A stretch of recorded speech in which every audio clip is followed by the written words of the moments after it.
যেই লিডারকে আপনারা এত প্রমোট করেন ব্যানারে ফেস্টুনে, আপনার দল কেন এরকম 10,000 জিয়াউর রহমান তৈরি করতে পারে না? আপনাদের লিমিটেশনটা কোথায়? এবং এই লিমিটেশনকে যদি আপনারা ওভারকাম করতে না পারেন, বিএনপির রাজনীতি আগামী দিনে হুমকির মুখে পড়ে, অস্তিত্ব সংকটে পড়ে যাবে। কারণ তরুণ প্রজন্ম অতীতকে সম্মান করতে চায়, কিন্তু পূজাতে আর থাকতে চায় না। অ্যাটিটিউড চেঞ্জ হয়ে গেছে। শেখ মুজিবকে যেভাবে পূজা করে খাওয়ানো যায় নাই, আপনারাও শুধু শহীদ প্রেসিডেন্ট মহান ছিলেন এতটুকু বলে শেষ হবে না।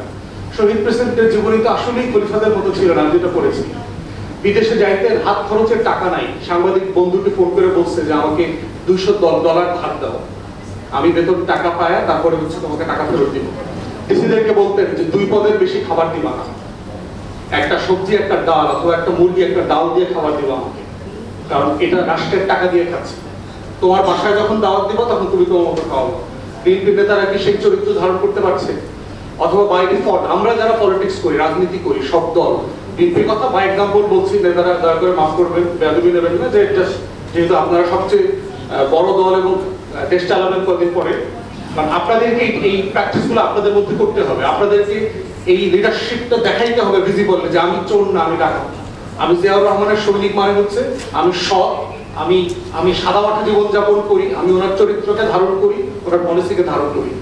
তো সোশ্যালি রেসপন্সিবল লিডারশিপ। আমাদের পার্টিতেও যখন আমরা ওয়ার্কশপ করি, আমরা কিন্তু জিয়াউর রহমানের ক্যারেক্টার ট্রেটস কেস স্টাডি হিসেবে আলোচনা করি বাংলাদেশে।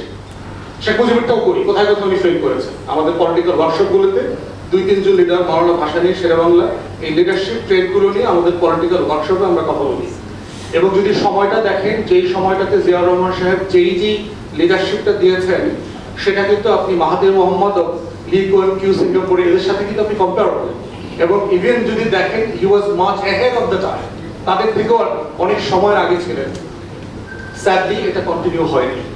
তো সেই জায়গাতে আমাদের টোটাল পলিটিক্যাল এস্টাবলিশমেন্টের জায়গায় হচ্ছে ফেলিওর হচ্ছে আমাদের ইয়াং জেনারেশনকে আমরা আসলে লিডার হইতে দিই না। আমাদের দলগুলো কর্মচারী বানায়, দাসী বানায়, স্লোগান মাস্টার বানায়, নেতা হইতে দেয় না দলের ভিতরে। তো দলগুলো যদি নেতা হইতে না দেয়, পূজা করতে শেখায়, চ্যালেঞ্জ করতে না শেখায়, তাহলে সে বিকল্প, better, alternative, credible, potential leadership থেকে তৈরি করবে। প্রত্যেক দলের ভিতরে দেখলাম যে ওপেনলি চ্যালেঞ্জ করা যায় না, কথা বলা যায় না। এবং সেই জন্য যখন আমরা সংস্কারের আলাপ তুলি, আমরা কিন্তু দলের ভিতরে এই ক্রিটিক্যাল আলাপটা তুলি না।